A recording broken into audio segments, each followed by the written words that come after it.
এবাৰ আমাৰ আপোনালোকে জানে যে আমাৰ মাহেকীয়া হিচাপত আমাৰ district road safety committee meeting আৰু নাৰ্কটিক্স কণ্ট্ৰলৰ এনকৰ্ড মিটিং হয়।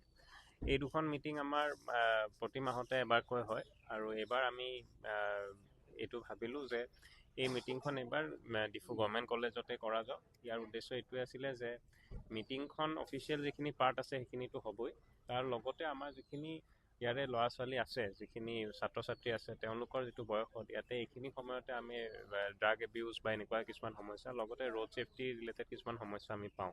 তো এইটো একে সুযোগতে আমি এটা এৱেৰনেছ বা এটা সজাগতামূলক এটা অভিযানো আমি একে সময়তে কৰিব পাৰোঁ বুলি ভাবি সেই উদ্দেশ্যৰে আমি প্ৰথমে ল'ৰা ছোৱালীখিনিৰ লগত, ছাত্ৰ ছাত্ৰী আৰু ফেকাল্টিৰ লগত এটা সজাগতামূলক অভিযান আমি এটা সভা পাতিলোঁ। তাতে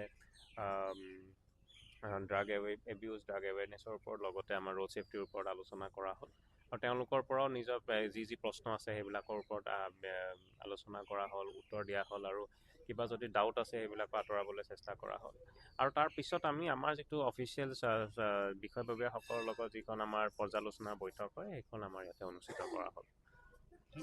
আমাৰ প্ৰতি মাহতে আমি এনালাইচিছ কৰি থাকোঁ। যেনেকৈ যোৱা মাহত এই মাহত আমাৰ 3টা ফেটেলিটি হৈছে আৰু আজিও আমাৰ যিখন ৰোড ছেফটি মিটিং হৈছিলে তাতে আমি সেই কেছকেইটা কিহৰ কাৰণে এক্সিডেণ্ট হৈছে, কিহৰ কাৰণে ফেটেলিটি হৈছে, কিহৰ কাৰণে মৃত্যু হৈছে, এইবিলাকৰ ওপৰত পৰ্যালোচনা কৰা হৈছে।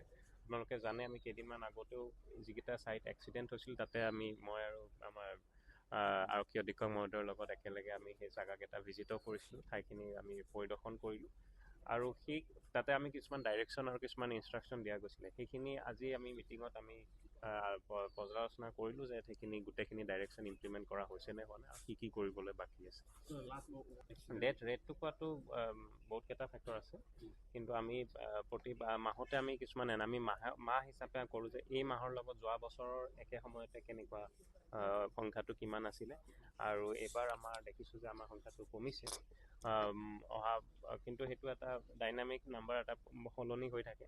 আমি সেইকাৰণে চেষ্টা কৰোঁ যাতে সংখ্যাটো কমাই আনিবলৈ আমি যিমান পাৰোঁ সেইটোৱে চেষ্টা কৰি আছোঁ। Thank U. ডিফু গভ কলেজত এনেকুৱা আমি প্ৰগ্ৰামবিলাক এভৰি ইয়াৰ লৈ থাকোঁ। আজি যোনটো প্ৰগ্ৰাম স্পেচিয়েলি আমি এইটো গভৰ্ণমেণ্ট অফ আছামৰ পৰা ইনষ্ট্ৰাকশ্যন পাইছোঁ, এটা এণ্টি ড্ৰাগছ কেম্পেইন ইমিডিয়েটলি কৰিব লাগে। লাইক লাষ্ট টাইম আমি এইবাৰো আকৌ কৰিছোঁ। And actually it is a flagship programme, যোনটো আপোনাৰ নেশামুক্তি অভিযান তাৰ আণ্ডাৰত it is flagship programme of central government. তো সেইটো কাৰণে আমি এইটো ভালকৈ আজি পাতিছোঁ। তাত আমাৰ ডিষ্ট্ৰিক্ট কমিশ্যনাৰ শইকীয়া ছাৰ আহিছে, তাতে আমাৰ SSP কাৰ্বি আংলং আহিছে আৰু ডিফাৰেণ্ট ডিগনিট্ৰিজ যেনেকুৱা head of the departments like social ৱেলফেয়াৰৰ পৰাও আহিছে, যেনেকুৱা আপোনাৰ PWD ৰোডছ তাৰ ছুপাৰিণ্টেণ্ডিং ইঞ্জিনিয়াৰ আহিছে, DTO আহিছে। তো বেক টু বেক আজি আমি 2টা প্ৰগ্ৰাম পাতিছোঁ। এটা হ'ল আপোনাৰ ফাৰ্ষ্ট হাফত এইটো এণ্টি ড্ৰাগছ কেম্পেইন আৰু ছেকেণ্ড হাফত আমি পাতিছোঁ ৰোড ছেফটি মেজাৰ্ছ। এই প্ৰগ্ৰামকেইটা যে আমি যে এনেকৈ কৰি আছোঁ, হয়, সেই তাৰ আমি কিবা ৰিজাল্ট দেখা পোৱা যায় জানো? Definitely it will have long pending impact on society. কিয়নো আমাৰ ডিফু কলেজত 5,000+ ষ্টুডেণ্টছ, দে আৰ ভেৰি য়াং। গতিকে বহুতে হয়তো নাজানে, এৱেৰনেছটো লাগিব আৰু সেইটো এটা বস্তু আন এটাৰ লগত ৰিলেটেড। সেইকাৰণে আমি বেক টু বেক 2টা প্ৰগ্ৰাম ৰাখিছোঁ। ড্ৰাগছটো বা any kind of substance abuse, সেইটো কাৰণে বহুত ৰোড এক্সিডেণ্টো হয়। চ' দিজ আৰ ৰিলেটেড। সেইকাৰণে এৱেৰনেছটো must. Only this is the best option to make youngsters aware about the meanings. Once they are aware, definitely it will have an impact on society. আৰু মই particularly thankful to district administration, specially আমাৰ district commissioner sir with is busy schedule, তেওঁ আহিছে, আমাক যথেষ্ট সময় দিছে। SSP sir Singh sir তেওঁ যথেষ্ট সময় দিছে আৰু আদাৰ ডিগনিটিজ আহিছে। এণ্ড ইট ৱাজ এনথুজিয়াষ্টিক এনভাইৰনমেণ্ট এটমছফিয়াৰ য'ত এণ্টায়াৰ প্ৰগ্ৰাম কৰিছে। আমাৰ টিচাৰ্ছখিনি যথেষ্ট কষ্ট কৰিছে, পাৰ্টিকুলাৰলি আমাৰ ডিফু গভৰ্ণমেণ্ট কলেজৰ যোনটো মেডিকেল টিম, আমাৰ বিভিন্ন কমিটি আছে, মেডিকেল কমিটি, সেইটোৱে বহুত ইনিচিয়েটিভ লৈছে। ডে ইন এণ্ড আউট বেয়া ৱৰ্ক আৰু আজি প্ৰগ্ৰামটো আপোনালোকে দেখা পাইছে, ভাল কৰিছে। Thank you. যিহেতু আমাৰ ডিফু গভ কলেজত বহুতখিনি ছাত্ৰ ছাত্ৰী আছে, আপুনি প্ৰায় ক'লে 5,000মান আছে।